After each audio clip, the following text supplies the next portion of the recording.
GPS Robinson அண்ணன் எனக்கு ரொம்ப 40 வருஷமாக எனக்கு நெருங்கின ஒரு அண்ணன்.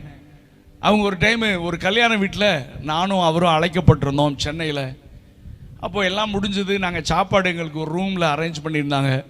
நானும் உட்காந்து பேசிகிட்டு இருந்தப்போ அண்ணன் சொன்னாங்க, வெஸ்லி நான் இந்த மாதிரி சிங்கப்பூருக்கு போய், நான் ஏற்கனவே சொல்லியிருக்கேன், சிங்கப்பூருக்கு நான் போனேன், ஒரு சர்ச்சுக்கு அடிக்கடி அங்கே போவேன். அந்த ஸ்பெஷல் மீட்டிங்ஸுக்காக நான் கூப்பிட்டுருந்தாங்க, நான் போயிருந்தேன். ஆனால் பாஸ்டர் மகனை மீட்டிங்கில் காணோம், 2 நாளாக காணோம். சரி சண்டே சர்வீஸ்க்காச்சும் வருவான் பிடிச்சிடலான்னு பார்த்தா சண்டே சர்வீஸுக்கும் காணோம்.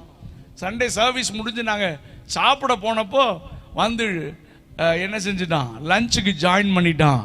நான் கேட்டேன், ஏன் 2 நாளாக காணோம், சண்டே சர்ச் கூட காணுமே, என்னப்பா அப்படின்னு கேட்டா அவன் கூலா சொல்றான், எங்க அப்பா சர்ச்சுக்கு வர்றதில்ல அங்கிள். என்ன விஷயம்? இவர் எதுக்கு எடுத்தாலும் அதை பண்ணாத இதை பண்ணாத, முடி அப்படி வளர்த்தாத இப்படி வளர்த்தாத, பேண்ட்டை இப்படி போடாத அப்படி போடாத. நான் இப்போ ஒரு சர்ச்சுக்கு போறேன், நீ பேண்ட் போட்டாலும் சரி போடலினாலும் சரி. ஹலோ, இருக்கிறீங்களா இல்லையா? நீ கிழிச்சு விட்டுக்கோ, நீ சட்டை இல்லாமையே வா, நம்ம எல்லாரும் சேர்ந்து நரகத்துக்கு போகலாம்.